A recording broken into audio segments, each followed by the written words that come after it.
Hello and welcome to today's 10-minute technical where I'm going to talk to you about these Anilinkies by Koh-I-Noor. Okay, so I really like using these. We sell them on our website in our shop and they give a really bright, vibrant, almost ink-like colour. So they're described as brilliant watercolours. And I will show you how to use them. So your little set will look like this when you buy it. Here's my one.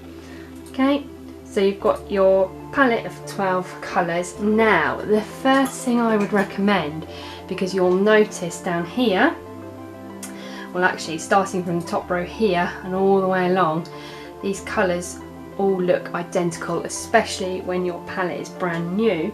So I would create a little card like this that can just live in the top of your lid that you can refer to, so you know exactly what your colours are. So you'll actually see here we've got two different types of blue, a purple, brown, black and green, but when they're like this in their little tablet form they all look very similar. So that's really useful little top tip there. Okay. So I've got my set of Anilinkys here. Now, something else you might want to do is, before using these, is just have a little play around with them because they are really strong. They give a really vibrant colour.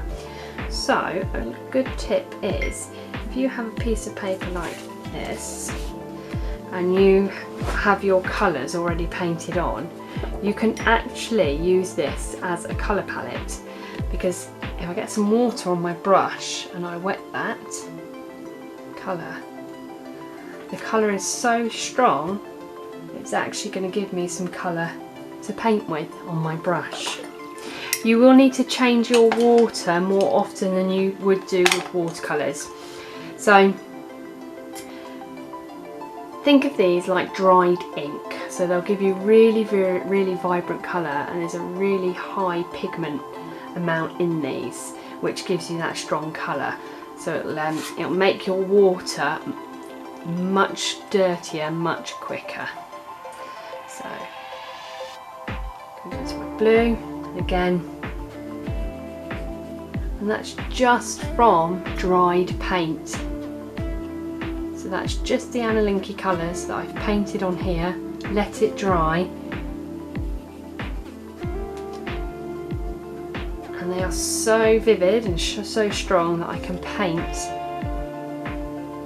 with paint from a page. So if you're using these for the first time or getting used to them, I would really recommend you use them like that rather than directly from the tablet, just until you get used to the colours. So you can mix these exactly as you would watercolour.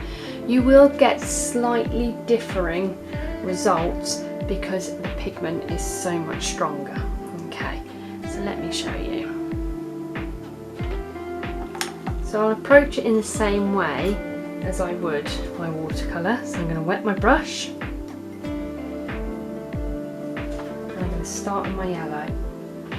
And I'm just going to do a very simple design here. So I've got a piece of paper folded in half. I'm going to make this into a greeting card, but I'm just going to do stripes and bands of colour. So if I put my yellow on,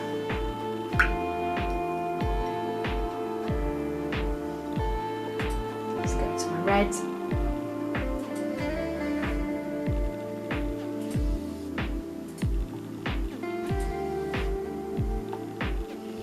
So where the red meets my yellow, it will become orange, so I can do exactly the same kind of colour mixing as I would with my watercolours.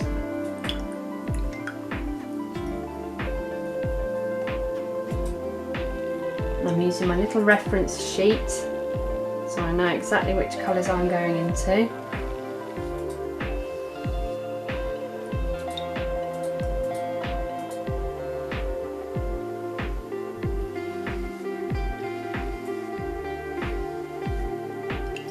That blue is lovely. really lovely and bright.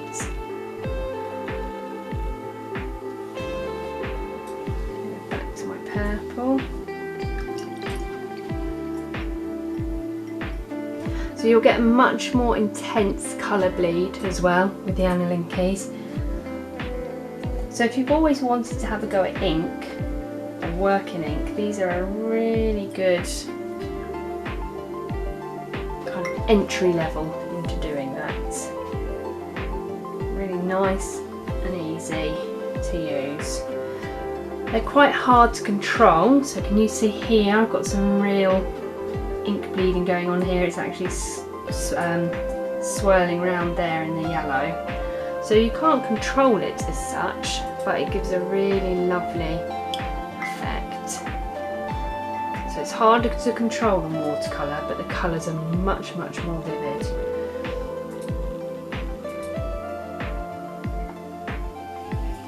I'm going with some more of my yellow, where it overlaps the blue, I get green.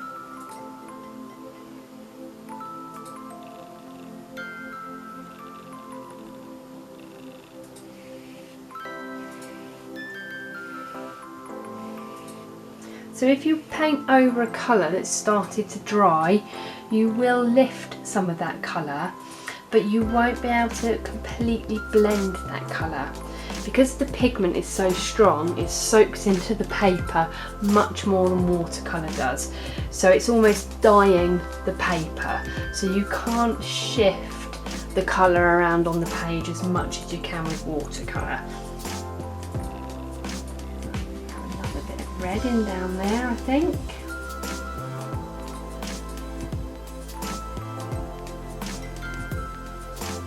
And I might actually use the green.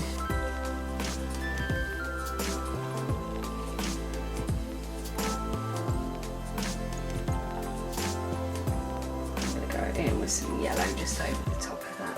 There we go.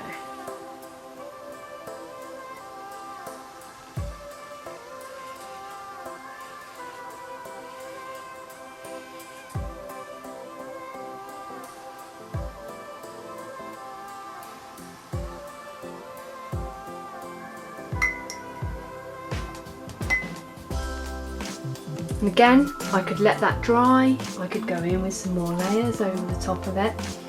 So that's what I would really recommend that you do with these Anilinky. So firstly, create a little colour reference chart like that can sit in your lid when you're painting.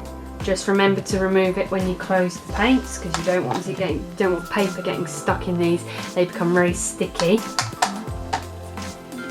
Create a palette. So a palette to paint from, so you paint your colours onto the piece of paper, let them dry, and then paint with those colours like that.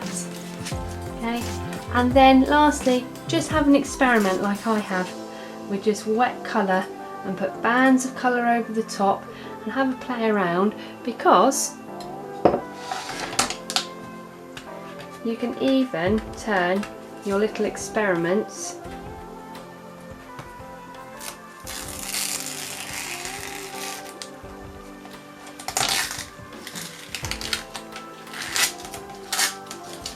into really nice colourful creations that you can give away as greetings cards. So give it a go.